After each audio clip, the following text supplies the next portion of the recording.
Heyo, welcome back to Luck Management. I'm your host, Carter. And today, Luckies, we have a special episode.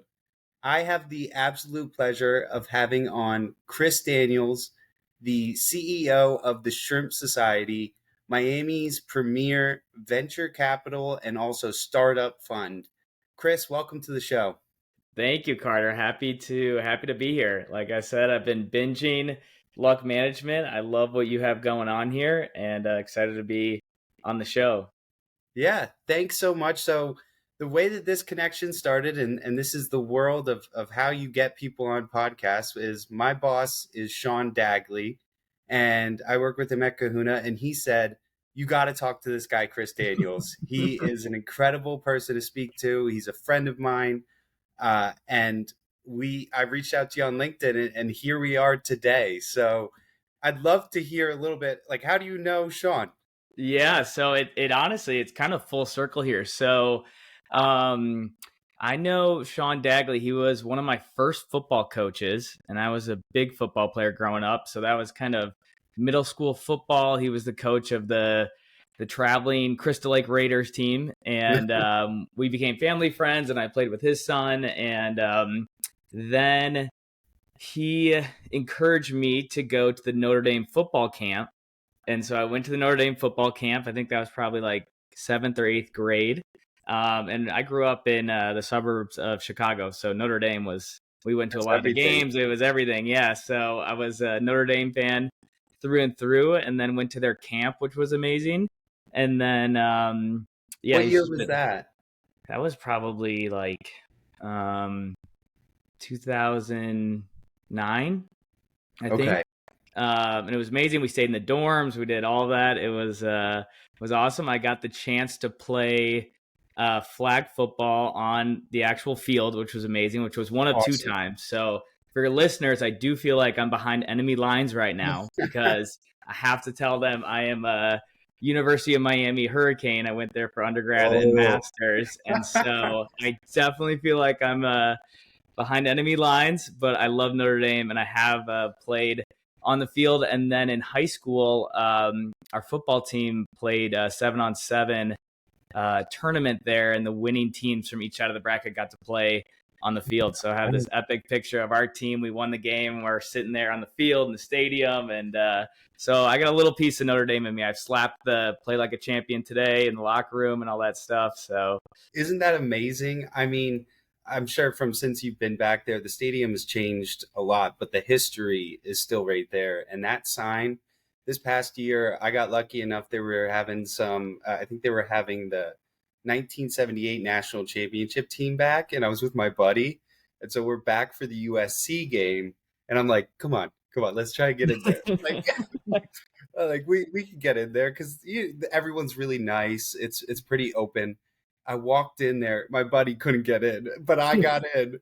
I'm standing on the line, and everybody's standing on the line to touch the sign. And I got to touch the sign, and it's from the Rudy days, just the amount of history right there. I mean, it needs a paint job, but like no one will ever paint that yeah, thing. you can't touch it though. And if you look around the actual hallway, there's like busted pipes right there, like old copper wiring and everything, but that sign stays right there. And it means so much. And it means so much more than just a football team. Like, hmm play like a champion today. You can take that mindset anywhere. Yep, so true. I love it. I have so much respect for Notre Dame, and growing up there, always wanted to go there. I got waitlisted, I think, and then ended up at University of Miami, which I'm sure your fans will love. Couldn't get into Notre Dame, had to go to University of Miami. Hey, we're spanning the country right now. I like to say that in about 40, 50 years with climate change, Notre Dame's going to be like University of Miami. Everyone's going to want to go down there for the up there for the weather. Exactly. You have the ocean right there. And you know what? That's a good hard fought rivalry. I learned a couple years ago. I always thought Miami was public school, but it's a hmm great private school, really good learning. And then you said you got waitlisted. I got waitlisted undergrad. My hmm dad went for his MBA. My brother's there for his MBA. I went for grad school. We joke that the Loches only go for grad school. Yeah, no, it is amazing, and you're right. UM and Notre Dame. They're similar in the aspect of private school. I think undergrad, University of Miami is like 10,000, at Yeah, least that's when I our was size. there. But big sports team and huge alumni network and brand, which I think is, Totally. Notre Dame is super strong in that. I've heard on your podcast talking about how, anyone who's in that Notre Dame family can reach out and, just get access to people. And it's a very helpful, For sure. community. And University of Miami is kind of like the southern Florida version of that. That's amazing that you guys have that network, because there's not a lot of schools that have that and that you can rely on those conversations. Like, I've been able to talk to CEOs and artists and business people that have changed the world. And I'm like, Hmm. hey, I reach out to them on LinkedIn. I'm like, I went to Notre Dame. They're like, let's chat. I'm like, let's go. So, and that's luck management, right? Like, at the Hmm. end of the day. And that's special that you guys have that. Hopefully we get to play you guys. I don't think we have you on the schedule this year. We were supposed to play you Hmm. guys. Yeah. I don't know what happened in the scheduling right there, but that would have been a great game to have. Yeah. Catholics versus convicts. I think I was a junior 2017, and we had the Catholics versus convict rematch in Miami, and You guys UM. toasted us, didn't you? Yeah, that was the best sporting event I've ever been to in my life. Not even because of the score, but just the energy. I have never been. It was just the whole thing was vibrating. It was incredible, and like the rivalry, everyone trash talking. Yeah, It was great. It was the best sporting event I've been to, but we haven't been so I good forgot about recently. that I think one. you guys would whoop up on us if maybe that's why they pushed the match up. We're I having a down period. I remember that. That was like the one down year in the Kelly era, like, because Hmm. I mean, he did all that he could do, but he had that one just horrible year and then came back, I think, 11-1 the next year. But Hmm. just like, I love that rivalry. I love the history, and I love that, like, NIL and the type of pedigree to come to our schools. We're two schools that actually benefit from that. Hmm. I think some Yeah. schools falter and they're seeing, a lot of hardships from it. People Hmm. want to go to that school with history and everything. Hmm. So I appreciate that. Yeah, So 100%. there's a lot more like connections there than we think. So Yeah. um but that's awesome. Shawn, as a football coach, he's my boss, so I can see him as a football coach coming in. He Yes. he's got the energy, he's got the excitement right there, and that's really cool that he kind of pushed you towards that Notre Dame world, because I mean, now you're on a quasi Notre Dame podcast. Yeah, exactly. No, Shawn, or Dagley, as I call him, he was an incredible coach. He ran the team like this was from, I guess, fifth grade to eighth grade, and he ran it like a professional organization. We had printed out playbooks, we had film on DVDs, we had an agenda for every practice printed out. That he would Okay. go through. Everything had a science and a system to it. Um, so yeah, he brought a lot of just higher level things than you would think you'd see in grade school football, but it worked. We went on, and I think we won the championship 3 years back to back with that team and Shawn at the helm. So Dynasty. A yeah, it was a dynasty. little bit of a Crystal Lake dynasty going on with the Raiders. What position did you play? I've played running back and safety, and Nice. on that team we had Chris Strevler for part of that, and he went on to play. He won the Canada Football League as a quarterback, and then he Oh my did some time on the Jets and actually on the Miami Dolphins. He's a good friend, and we had a ton of great players on that team. It was fun, but the way that worked is, we had it was kind of our town, and then everyone went to high school, so everyone went to different high schools and things like that. I went to our Catholic school, Marion Central, and so we got to play against a lot of our old teammates in high school, which was a blast seeing those guys. God. But Push it yeah, to I his love left. that. I know how he plays. Yeah. Yeah. Yeah, exactly. That's awesome. That's really, really cool. Well, the connections run deep, and that's really quite wonderful. But the real reason why I want you on this podcast and to be able to talk is your experience with the Shrimp Society and how luck management sort of falls into that. So, as always, I like to just talk a little bit about luck management. I think that, yes, you can be lucky. You can win the lottery out of nowhere, unless you're McDonald's, where they were fixing all those tickets back in the day. But I think that luck happens when you prepare for it, when you work hard for it, when you are determined to go for something and you set up those opportunities to be lucky. I think in my life, people want to just say, oh, I got lucky. I think that there's so much more to that process.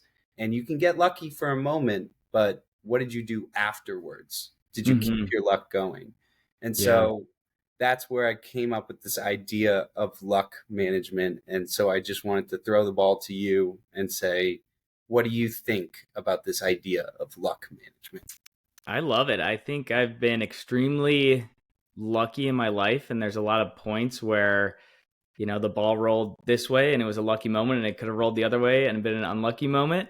I've also had some unlucky moments where it did roll the other way and could see the other side of that. But Yeah. I think in regards to luck, what I've noticed is that you have to do all of the prep and the work. You have to kind of build your own luck and build up your probability of luck. But I think there's another piece of it that people sometimes forget, and that is you have to be in the place where luck happens.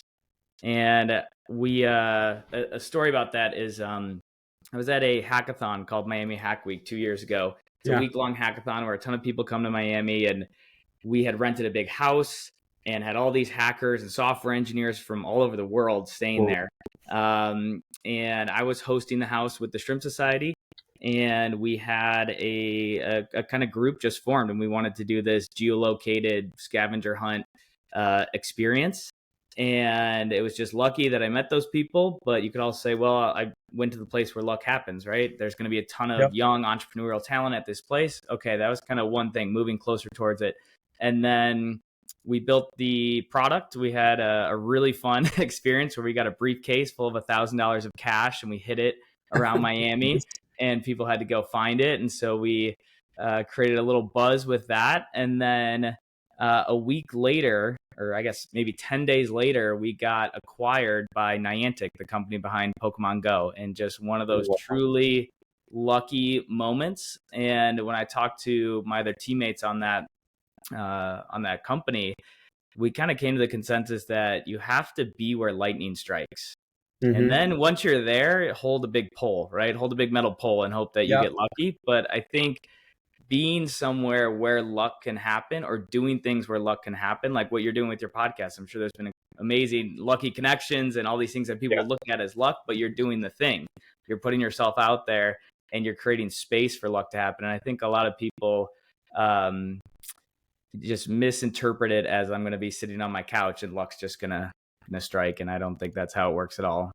It doesn't just come like Mm. as much as you want that. And I love the idea of like prudence and things come as they should, but if you're not putting yourself into that position, and even more so like where you are in positioning right now, Miami is like the hottest place in the world right now. I mean, temperature wise, but also like every business is moving down there. Every like the music scene is crazy. There's this energy and this excitement of being there. Mm-hmm. I mean, Yeah, are you happy that that was your destination, and that is lucky, right? It's worked out yeah. to be so cool.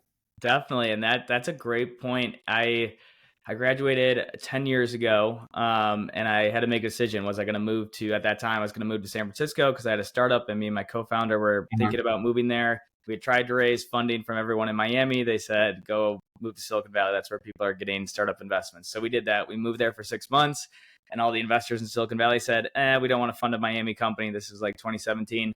They said, move back to Miami. So we moved back, and through that experience, I started just looking at kind of the trends. I'd been in Miami for 4 or 5 years at that point, and I saw the tech community growing. I saw more entrepreneurs wanting to come here, more developers wanting to come here, and I thought, okay, I can move to San Francisco and be a nobody, not a Stanford grad, not a Berkeley Another grad, one in the pond, right? just there, or I can be here where I think there's going to be luck. I think this place is going to grow, and especially for startups, I look at two waves growing.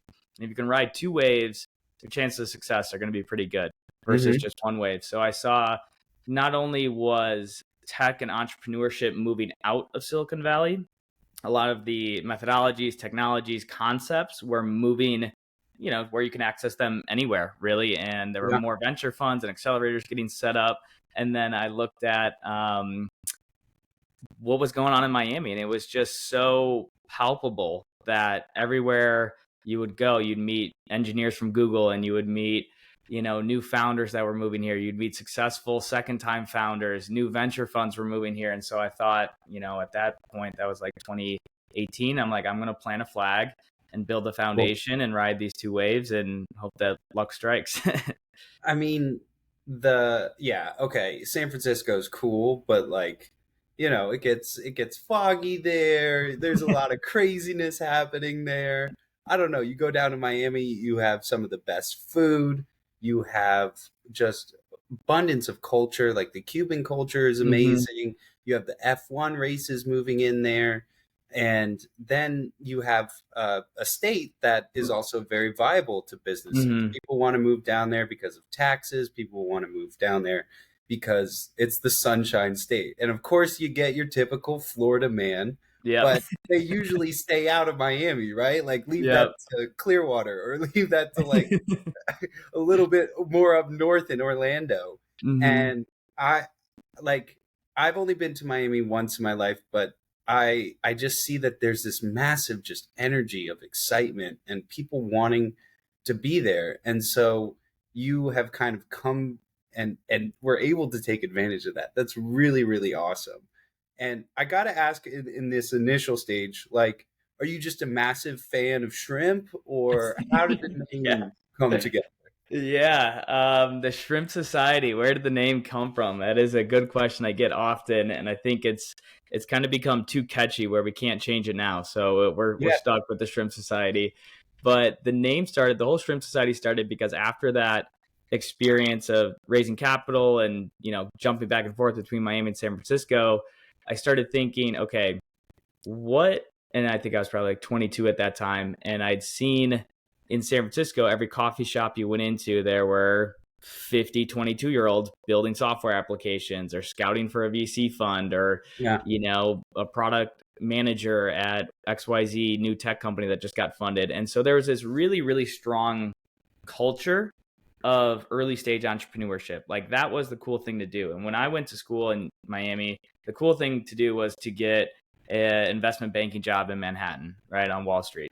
And the entrepreneurial startup scene was a lot smaller. I worked on our on-campus incubator, and we did a lot of great stuff, but it just wasn't the predominant focus of, the school or really Miami at that time. The community was a lot smaller. There were still some winners and, good companies that were being built, but I started thinking like, how can we build a culture at the ground floor level, the bottom of the totem pole? Which is where the shrimp are. They're at the bottom of the food chain. When you start your startup and it's just you and your co-founder in your extra bedroom, in your apartment, or in a closet recording your podcast or whatever it is, you're at the bottom of the totem pole, you're a shrimp. And so the whole idea was that on the product side, what we actually do was to bring together all of the early stage startup founders that didn't have resources, that didn't have a network, that didn't understand certain frameworks or needed help or talent or whatever it was, and start sharing all of that among the community. Part of the ecosystem. Exactly. And then the second reason and kind of why it's shrimp is because if you don't, looking at Miami, and I want this place to grow and I want to be a part of that, is I felt like a lot of the politics or PR announcements were saying, oh, there are startups coming here, but really, or it was like 1,000 person, startup. And to me, that's not quite a startup, if maybe you could argue that, but also with venture capital funds coming here, they would say that there's all these venture capital funds coming here, but really it'd be like one partner out of PO box. Stuff like that. And so I was like, I think we're really missing the ground floor of this, because if we don't have early stage startup founders that are willing to quit their job, start something. Ayo, today's luck management episode is brought to you by CharmND, or Charmed, if you'd like to call it, whatever you want to call it. It could be whatever you'd like. So CharmND is an idea I came up with, and I'm super passionate about it. I've always wanted to hold a piece of Notre Dame in my hand. Highly customizable to whatever you want.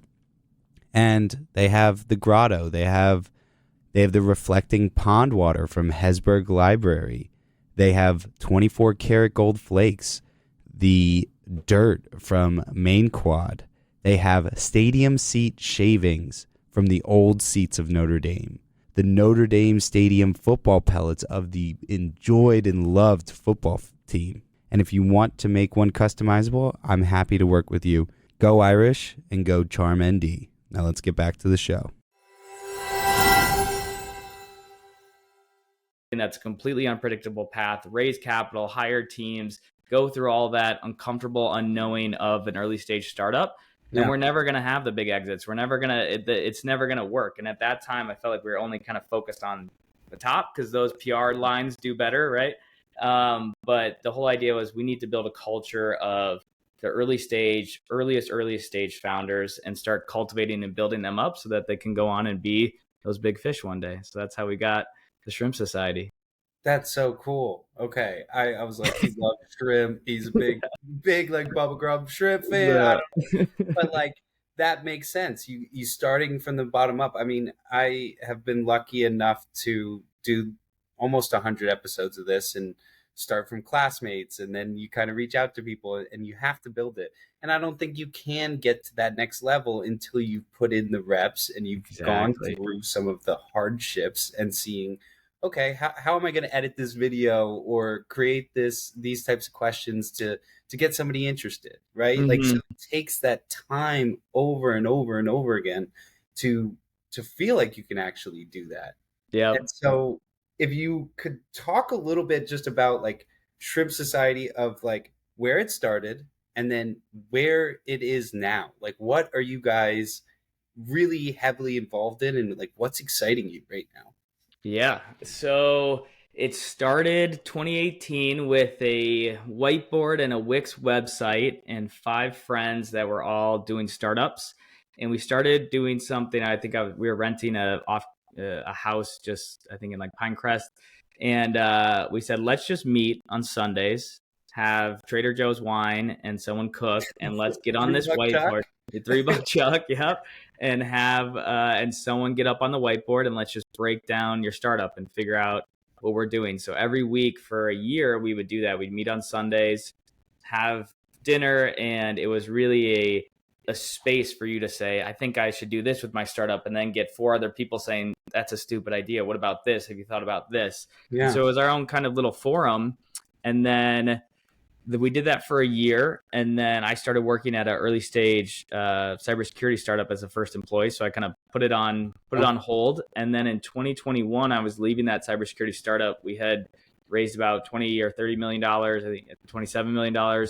And it was getting more to like the scaling portion. And I really liked the idea creation, like 0 to 1. Yeah.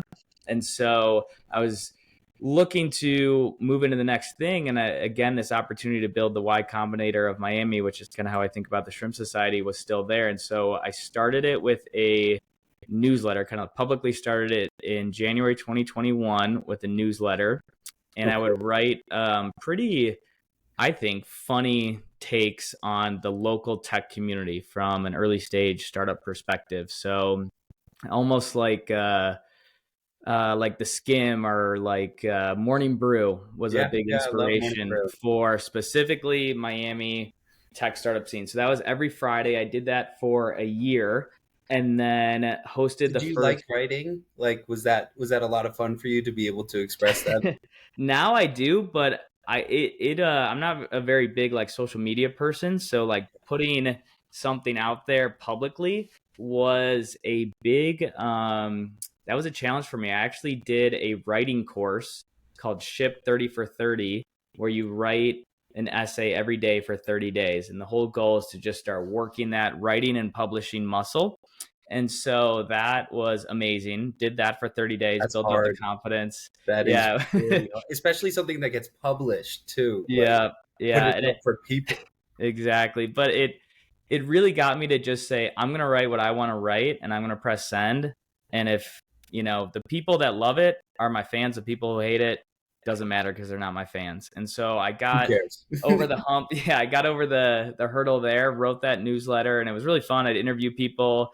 Then we started hosting events. So I curated a group, reached out on LinkedIn to about 50 founders and said, hey, we're bringing together all of these local entrepreneurs. Everyone was pretty, young, like post grad, 22 to, let's say, like 35. So it's kind of like Nice. that demographic, and reached out to them. And we had our first happy hour. I think I put like $200 on my credit card and told the bar, like, shut it after $200 and let's just That's see what nothing in happens. Miami. That's two Yeah, that was drinks. 2 drinks probably. um, but then we ended up growing that community to about 100, over 100 startup founders. And at that point, it was really just a community. We had a Slack group and we were sharing stuff and meeting up all the time. We had weekly co-working at this coffee shop that we built a relationship with, did a bunch of events, workshops. And that kind of first group, we call them the OGs, they went on to raise like $53 million of capital, which was amazing. Some Gotta really, talk to really you cool about companies in there. that. Yeah, that was really unstructured. That was just a community of like-minded people that, Yeah. wanted to come together to help. And a big piece that I think about when community building, or at least with the Shrimp Society, is if the goal is to get great startups here, we got to get great startup founders here, or surface them if they're already here and kind of empower them to take that step. And two, we got to keep them here. So Yep. how do we do that? We need to build real relationships, which means playing beach volleyball, which means going out for drinks, which means co-working at the local coffee shop every week, more so than just a networking event or a happy hour once a month, right? It was kind of, how do Yep. we build like real friendships where you're like, oh wait, you go to my gym. Wait, we're now friends, or I met you at this other event and Yeah. stuff like that. So that was great. And then in 2022, Well, we just on that yeah. one thing, it's like so funny when you walk by someone on the street that you don't know, like you give the little head nod, but then when you know them, it's like, "Yo, what's up? How's it going?" And then it's like, "Oh, hey, come to this event, come to that event." You start to have that like real connection there, and that the normal daily things, because we're people at the end of the day. We want to hang out with each other. We want to connect. That's what Mhm. humans should do. So Yep. I appreciate that. You're Yeah. real. Yeah, definitely. And the other really, really interesting thing, and entrepreneurs listening to this will get it, but when you start a company in the early stages, you don't have coworkers. So if you're coming out of college or you're kind of early in your career and you're going to go full time on your startup with a co-founder or something like that, there's not like a manager or someone else that you can ask to look at this email and say, does this look okay? Does this sales proposal look okay? It's just you. And Yeah. so there's not, it's very hard to find like a community where people are at the same level working on the same thing. I kind of liken it to like professional tennis players or a tennis team, right? Like they're all on this team, the Notre Dame tennis team, but they're playing their individual matches. Yep. And Yep. so just like how, the JP Morgan internship class or analyst class comes in, there's 200 25-year-olds that are all, Trying to in a get group this. chat, going out for drinks, hanging out, playing sports, whatever that is. And so the big piece of the Shrimp Society was cultivating those real relationships that felt like almost like they were your colleagues and coworkers, even though we were at two different companies building two different things. Do you do you think that at the end of the day you're just a connector of people? And I think that's what happens a lot with startups, because I think I have a lot of ideas. I'm sure you have a lot of ideas, but at the end of the day, it's bringing together people that like, oh, you also think this? Okay, let's expand upon that. Let's go have dinner on a Sunday night and drink some $3 chug and Yeah. see where this goes. I think that is like the most important thing, and something I try and do in my daily life. Like I'll meet somebody completely random, and not for business reasons, but I'm like, that person would be great with this person. Like Hmm. you just know like where things would mesh well. Yep. And you seem to be like a connector in that realm of things, which especially after COVID, I think everybody got completely disassociated from people, and more than ever now people need that connection, or they Hmm. feel like, okay, the world was ending, is it still ending? Now I need to go back out. Like, have Hmm. you seen like what was COVID like for that, and Yeah. how have you kind of rebounded, or I guess, expanded upon that. Yeah, I think you're spot on. When we started, I mean, Miami, Miami's COVID lockdown was locked down with quotation marks. The Yeah, bar outside of my apartment was going the whole time yeah, till right. 4 a.m. So it was very different than I think the rest of the country. But a lot of people came to Miami, right? There was this, that's kind of what started this next generation of kind Of of the course. Miami tech movement. So we had people from, California and New York and Chicago, all over the place, tons of people coming to Miami, and they would land and say, where's the tech scene? Where are the founders? And there's other kind of tech communities and events and stuff going on at the time. But when we started, the Shrimp Society wasn't, we were a nobody, right? We were a newsletter and a couple of events. And so we definitely maybe took more chances on organizing people, getting people together in person. And I think people really, really wanted that. And then to the connector piece of it, yeah, definitely, that's like a huge part of the Shrimp Society and just kind of what I've been doing my whole life. I love it. I love if I can help connect the right people and everybody wins. It's, it takes 5 seconds to send a text or an email or something.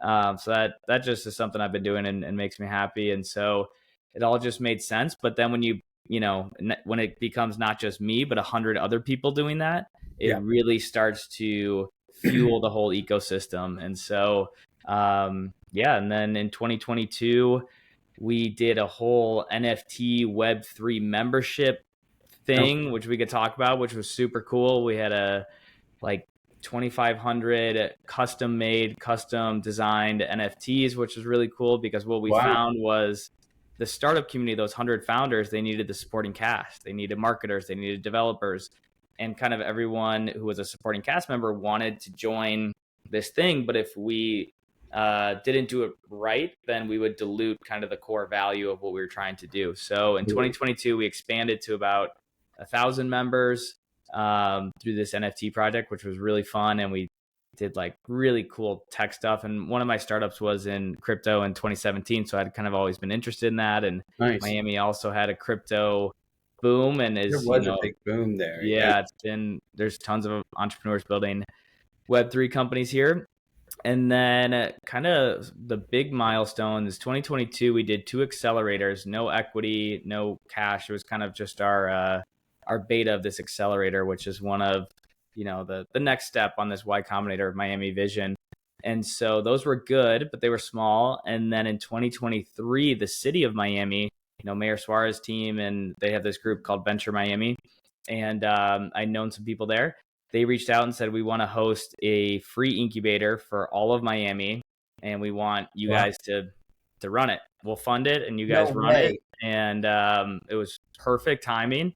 And so we did the first Built in Miami startup program. It was a free program, which is amazing. It was 18, I think that one was 24 weeks, actually, 24 weeks of structured startup content twice a week, like an MBA class, Monday night, Hmm. Wednesday night, workshops, plus lessons, plus live streams, mentors, guest speakers, discounts for the startups. And that was 117 startups.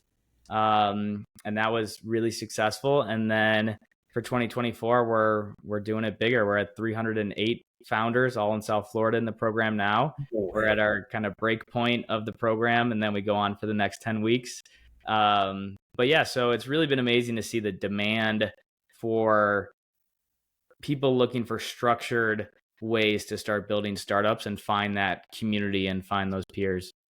Okay, I want to go back to go forward. Yeah. So NFTs and stuff like that. Mm-hmm. I think a lot of people are confused, but I have been in the crypto community for a few years now too, and I'm a novice in most of it and stuff like that. But people are like, "Oh, why do you want digital art and things like that?" But the biggest value that I see in NFTs is like the funding ability of it. Like if you are Mm-hmm. able to sell these NFTs and you get digital art where there's this digital landscape that's growing and evolving. I mean, you see the Vision Pro, you see all these things, like everything is going digital. Mm-hmm. I think a lot of people are like, it's worth nothing and stuff like that. But I see it as having a piece of something while also supporting. Mm-hmm. And I know that NFTs have kind of taken a step back, but they're I do you think that they jump back forward again? Do you think like that is only gonna, like, we had a little bit of a calm down after, what was that guy? He sold one for 69 million. Yeah, yeah, yeah. And People, yeah, yeah, definitely. I think my thoughts on NFTs started in 2017. I had this crypto startup called CoinPlan, and we were creating like a wealth management platform for investing in crypto. It was kind of during the ICO craze and the bubble and all that stuff. So we were creating kind of like the Vanguard, where we had almost like these ETF products, but they weren't ETFs, they were bundles. And yeah. so during that time, the word non fungible token was like a bad word. Everyone's like, don't say that. No one gets it. Let's call it a utility token because it has to Yeah, have a utility. And so I came into kind of the NFT wave as saying, okay, well, what's the utility of this token? It's not just, yeah, the art was very interesting to me as well. But I was thinking, how can we use this like a Costco card where you can buy a membership, or like a country club card, or like a Soho House membership card, where you can buy a membership into this organization so that we don't have to go sell all your data to marketers and do all right. of that, or find some other monetization strategies. Um, and then you can own a part of the community. And if you want to leave, you can sell that and get out and things like that. So for us, it was always about a membership card. Oh, nice. And I think that's what a lot of the projects ended up being at the end. But Yeah, ours started with that. And a big part of what we were trying to do, even though the technology was really complicated, we are trying to bridge this digital, you know, Costco card, this digital NFT right. membership card, with physical in-person things, because we had always been an in-person community, right? Our Wednesday Totally. co-working at Pure Roast Coffee, we got it to a point where you could show your NFT, get 20% off your coffee. That would log That's points. If you huge. got 10 coffees, you get a free coffee. For certain events, you would come in and log your NFT, and you would get kind of community points towards that. So I always saw it as, how can we use this as a tool to gamify kind of the in-person things, and then just show them digitally and have this, ownership of the asset. So it was Yeah. fun. And I also felt like, if we're a community of innovators, we got to innovate too. We got to push the boundaries and see what happens and kind of lead the way with some of that. So yeah, that was a fun chapter.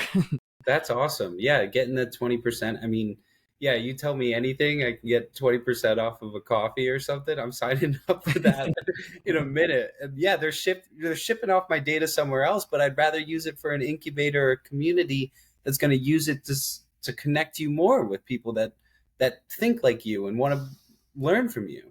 So Hmm. I find that to be really, really cool, and it'll be cool to see the next few cycles, especially as crypto is boomed again. I mean, I think it got back up to like 72K today, and everyone's saying it's going to a million and all this stuff. So it's like you have to move in waves for that. Hmm. And Yeah, then totally.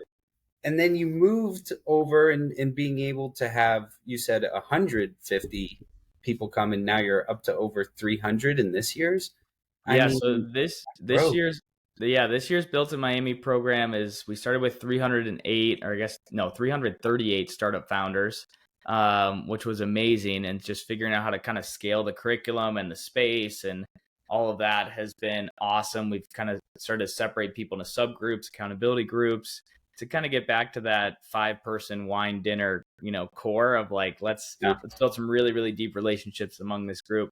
But yes, it's really amazing, because this program, we go from idea to user validated prototype in 7 weeks. We just wrapped that up on Friday and had our prototype launch party. So we really push the entrepreneurs to get out of the building, to get 10 to 50 user discovery calls, and validate this whole concept before ever writing a line of code, before ever raising a dollar. And now we go into, okay, there's validation for this. Let's build it. And I think with technology, with no code tools, with everything going on in the AI wave, you can get a technology product built substantially cheaper and faster Yeah. than what it used to be even 5 years ago, which is an amazing time for entrepreneurs that want to build something. And it doesn't have to be the next Uber or Airbnb. It can just be an application that, solves a problem and makes you $20,000 a month, kind of on the indie It's hacker huge. Yeah. mindset. But yeah, it's just fun helping people turn their ideas into into reality and helping unblock them and empowering them to do so. Yeah, that's two things I kind of pull from that. First, on the AI side of things, how that's kind of impacted the Shrimp Society or even the founders that come and join, and then also just like the idea of starting. We talked about it a little bit earlier. It's just hard to like, "Oh, I gotta just do it, but you have to just do it. What sort of advice would you give after maybe a little chat on AI, would you give to somebody that has an idea but like they don't know where to start? hmm let me touch on the AI thing because I think it's so in my face this year, even versus last year. It's Last year's crazy. cohort, 117 founders, and probably only like 10. Ayo, this episode is sponsored and brought to you by CharmND.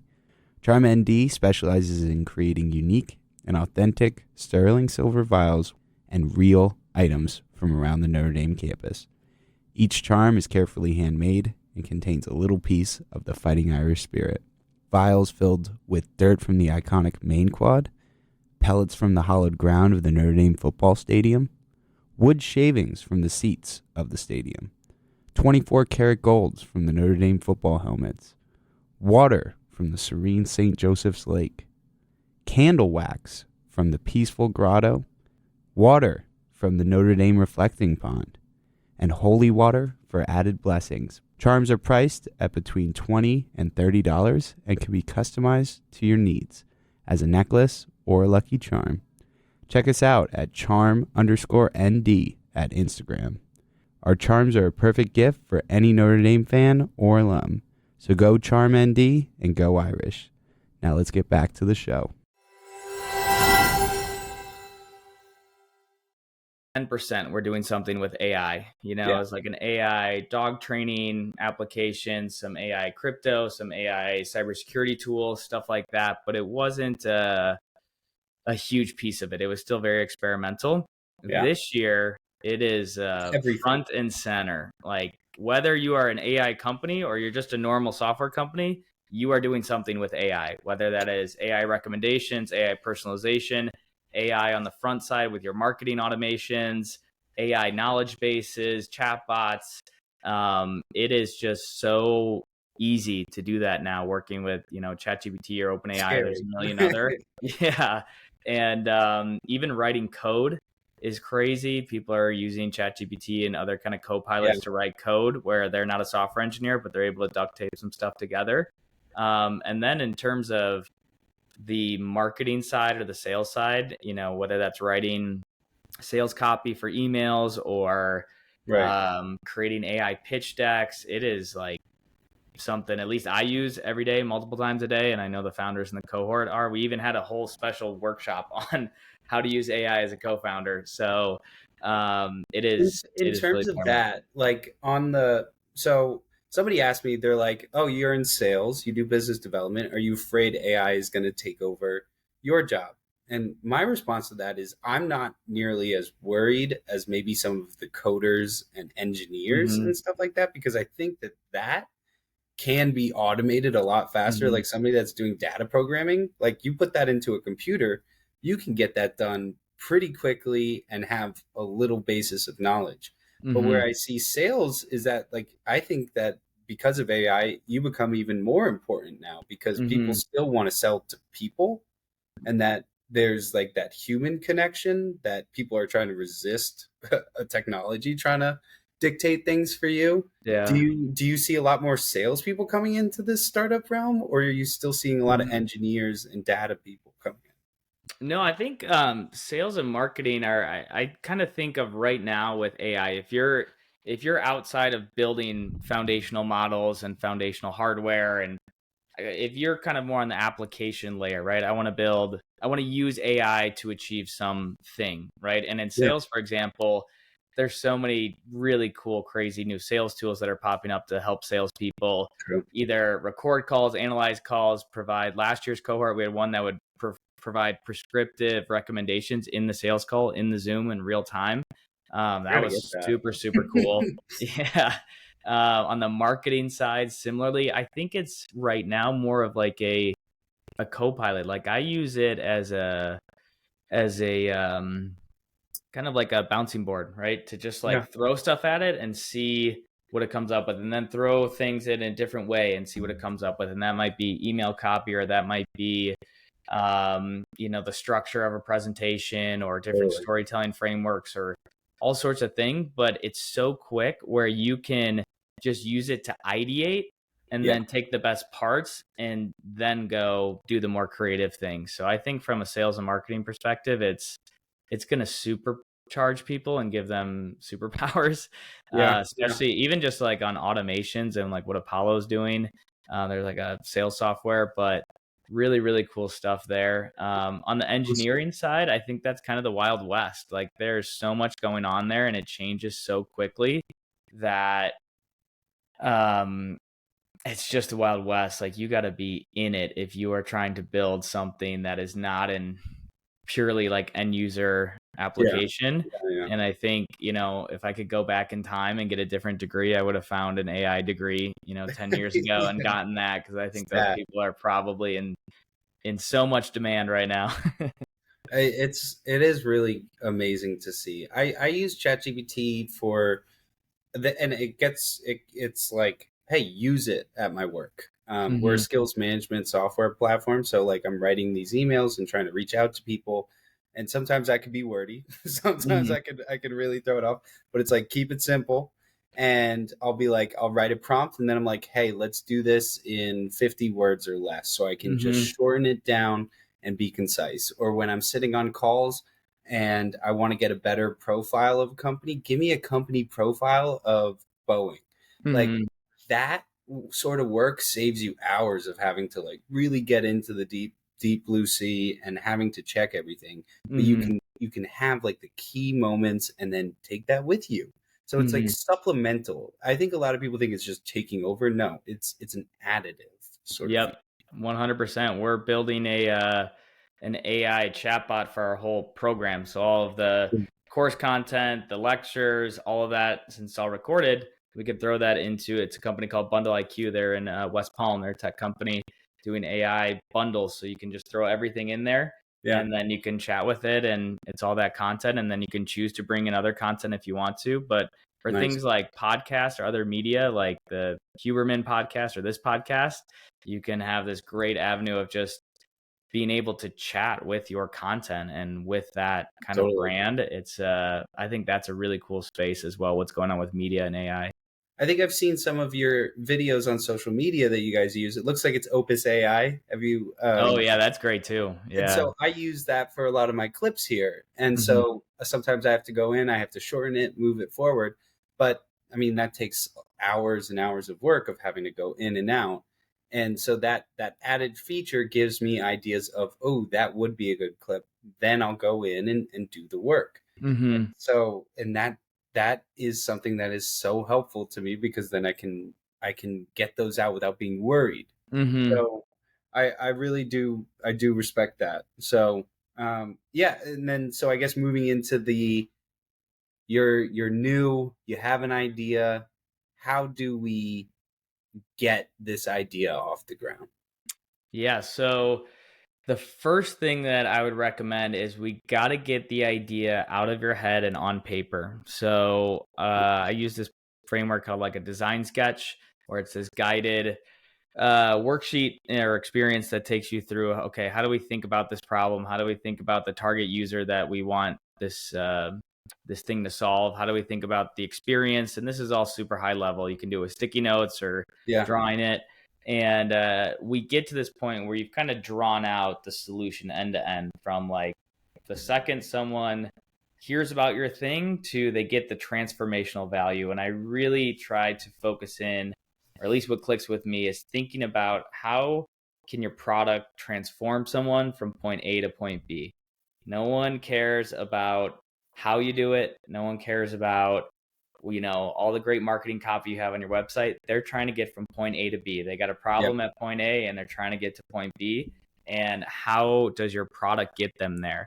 Then what we do is we draw that out, and then this is something that I learned from the founders of Google Maps, Google Earth, and Pokemon Go. So I worked at Niantic on Web3 R&D on this really cool team through that acquisition, where all we did was create new products for the company. And it was very experimental.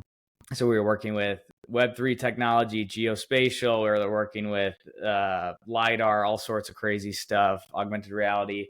And what they taught us was this framework called the paper game, which is distilling your product where you have this grand vision, right? We're going to have this many pages. It's going to be an app. It's going to be in the App Store. You have to distill it into basically a board game, into a manual process. And this is exactly how Pokemon Go was created, in this same way.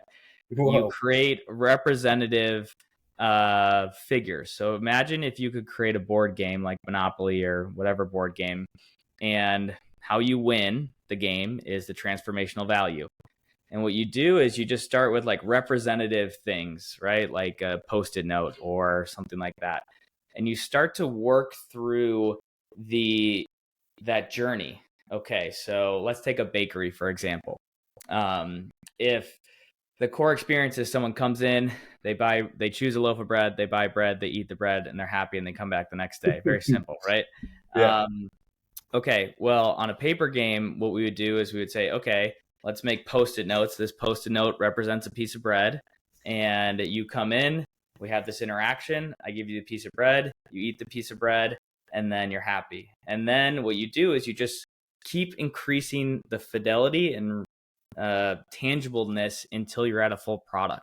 So then you swap out the Post-it note with bread that you home baked. And okay, is the bread good? No, it's awful. I'm not coming back tomorrow. Okay, we got to work on that. Let's get that figured out before we open up, a $500,000 lease on this bakery. Yeah, right. So it's a very risk-adjusted way to build your product, knowing that all of the parts, especially in a technology startup, are swappable, right? You're just going to keep swapping out Post-it notes for bread, and then that bread is going to turn into a 200 loaf oven, and then it just keeps going up from there.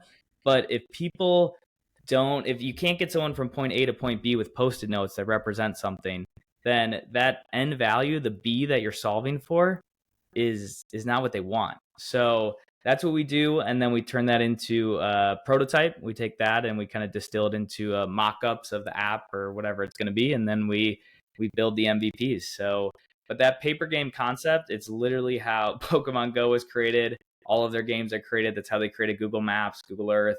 And it blew my mind when I heard it. And then we did it for a year and a half, and it works great. I mean, yeah, Pokemon Go took over the world. Like, people were running into the streets just because they saw like a Charizard over there. Gotta catch it. Yeah. But yeah, that the locating, from my view, I have this podcast, and my first goal is just to have someone listen and learn something, right? Mm-hmm. But at the end of the day, I want to be able to create a network of people that can listen to this episode and take that maybe to their business, to their startup, or they're feeling like, I'm done. Like, I can't do this anymore. It's like, wait, okay, you got to actually keep going. And so I need to be able to not just have on maybe a couple friends, but a couple business people, and then a couple sports people that can bring that full wave of, hey, did you think about this? Did you think about that? And then I'm now like being able to have people or have listeners that are saying like, oh, I use this. And that's the beauty of it. And you're creating that community, and I'm hoping in the future I can have like a tailgate and invite all the guests back, and then That's awesome. becomes a networking. It becomes its own shrimp society. It'll be called the Luck Society. Yeah. There you go. But I really do find that, because you have to go step by step. So put that Post-it note back down and like circle back on it. But you're sticking to your core. That's the shrimp, right? If they don't get eaten, the other fish can't eat, and then it doesn't go up the food chain. Yeah. Yeah, like in your tailgate example, like one way to approach that in kind of this paper game concept would be, okay, your hypothesis, the point B that we've talked about is that luck management fans and guests want to interact in a community. I would think that's pretty accurate. I would love that. And so how can you do that in the fastest, smallest way to prove that people want that point B? Maybe it's just a Zoom where 5 people hop on and hang out and get to meet each other with some guided questions. And then, okay, did we like that? We want more of that. Then you can jump up to, we're going to start an email where we feature different listeners and highlight them and share insights. And then it turns into a Slack community, or you can have a whole community platform. Like, we run everything on Kajabi. They have a community platform. There's Mighty Network. There's a million great community platforms. And then from there, even with the tailgate, you can start with just the people that are in South Bend and get together. And then, so I really try to take this iterative approach, knowing that everything is swappable. But if you go out there and you spend $50,000 on a tailgate and no one shows up, it doesn't feel great. So I always kind of think about, like, how do I earn the conviction to do the next step? And that has worked well for me, because I'm like, whether it's fundraising, we've raised a bunch of money, nonprofit and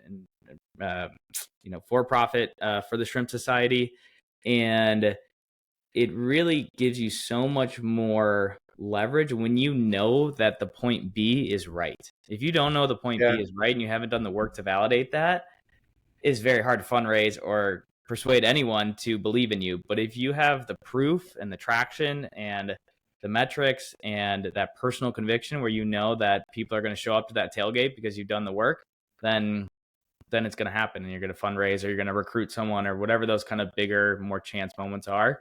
It gives you a lot of confidence in that. I'm ready to run through a brick wall right now. I'm ready to go. I'm starting my Zoom right now. So we only have a few more minutes here, but I wanted to ask, in these years of raising millions of dollars and changing lives, is there one success story that really stands out for you, that fuels you? That's a good one. Yeah, I think it's really where I cut my actually, I think I got one that kind of relates to luck. I think this would be good.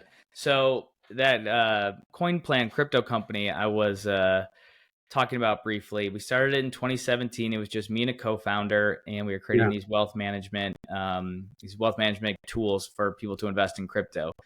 And we went to Silicon Valley. We did that whole thing. We came back, and then we got approached by a public company, Riot Blockchain, and they wanted to acquire us. And we were like 21 years old. It was going to be a life-changing amount of money. We threw, I thought we did it, got struck by lightning. This is amazing. Felt like we were in The Social Network or whatever Silicon Valley movie you can think of. And it totally felt like that. And we threw this huge party in Brickell, popped champagne. We thought we were so cool. And I see you right now. You're like, oh, wait, we felt like we got so lucky, and we did it. And then a week before we were supposed to start, right? Because the way the acquisition worked is we had to start working for them. I think we had like 3 weeks before we were actually supposed to check in and all that stuff. And one of our mentors texts us and say, hey, turn on CNBC or whatever the news was. And all across the business news was CEO of Riot Blockchain indicted on penny stock fraud. Stock went from $22 to 6 cents, and it was an all stock deal. And so we had signed when it was, worth this, and it went down to 6 cents, and the whole thing blew up. The company blew up, and it never happened. It never, that luck never came through. So, oh my gosh, that's insane. Yeah. So that was a wild experience, like really highs and really lows. Yeah, you're checking your receipts there. You're like, how much champagne did I buy? Yeah, I know. I'm like, let's put it back in the bottle. We got to return this. But yeah, as that relates to luck, I think, if you're going to go out there and look for luck, you have to be ready for kind of that roller coaster too, and take the good luck and appreciate that, but also know there's going to be some bad luck, and that's that's okay. I still look at that whole experience. Like now, I don't think of that as bad luck. I think of it as like incredibly lucky because I went through that whole process, Totally. learned what that was all about, and now I'm taking kind of those learnings and doing it to the next thing. So even when there's bad luck, it's I don't know. It doesn't. I think you can look at it with a more or optimistic look than just like, oh, this sucks. I got screwed. Whatever. I Yeah. think there's a lot of stuff you could take on it and apply it to get lucky in the future and get struck by lightning again. Honestly, you were probably, you got lucky. It was amazing. You felt the highest highs. Your wings got clipped by the sun. And but I don't think that Shrimp Society would be where it is today if you didn't go through that and you didn't Yeah. have to deal with, like, you're always the dawn is dark, or it's darkest always before the dawn, right? Like you Hmm. have to go through those struggles. Hmm. Um, Actually, just like before this job that I'm loving, I'm enjoying, I'm doing well, I was in a really bad situation and I was like, oh, I'm not going to find my way out. Hmm. It was that hardship and those moments of, you know, hey, this isn't good, but it's Hmm. going to get better. Yep. Yeah, exactly.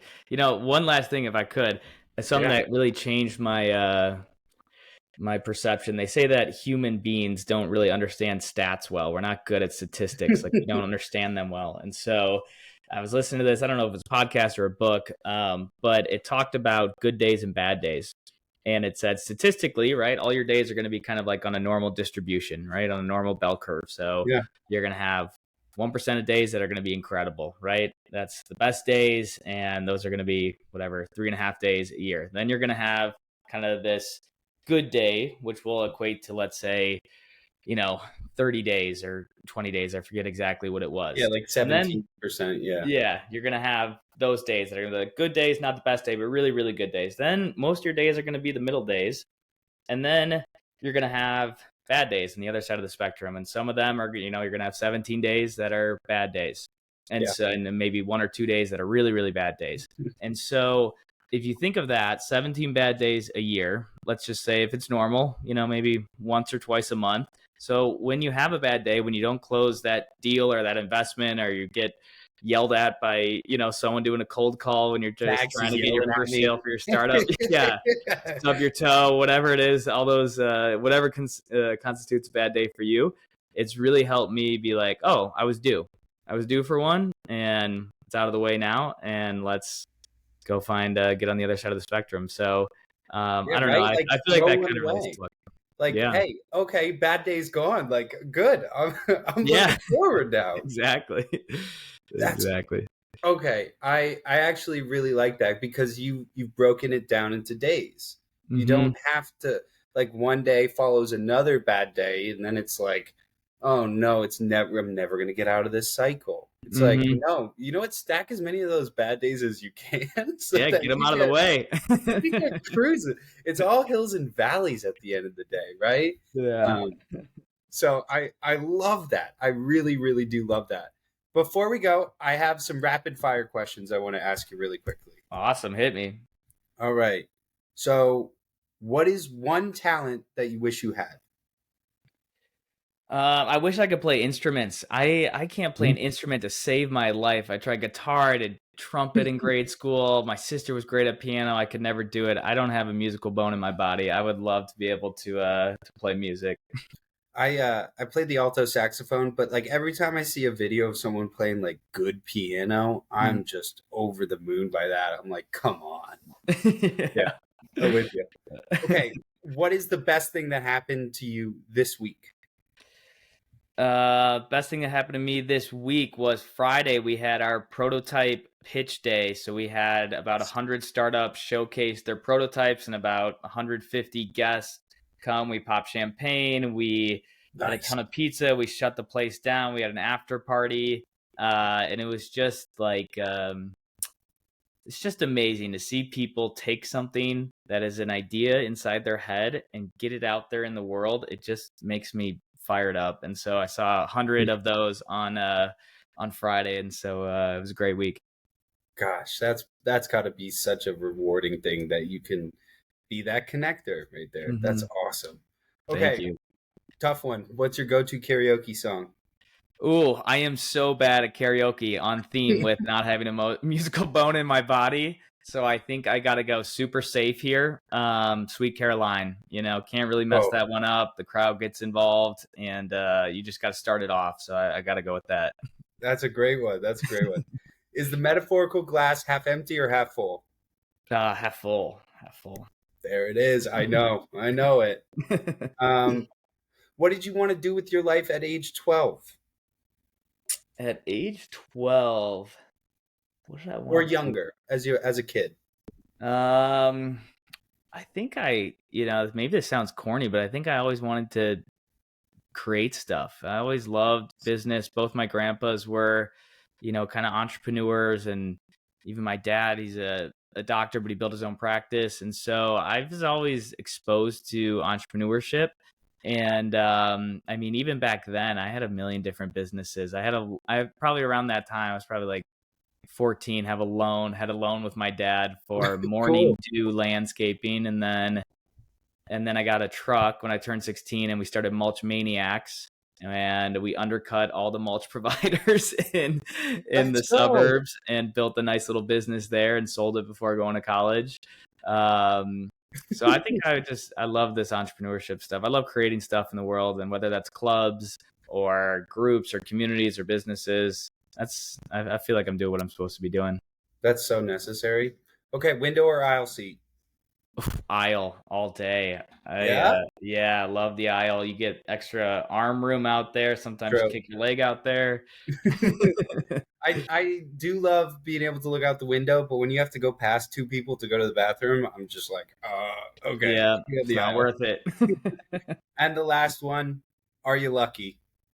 I think I'm very lucky. Yeah, I feel very lucky. I feel very blessed. I think I've always loved the saying to what much is given, much is expected. And I feel like I've had a lot of luck in my life, and I'm trying to, make luck for other people as well and affect some change. So I feel lucky. And I think if there's anything that maybe someone listening could take away, I think you got to be where luck strikes. And if you're not there now, then move where you're at.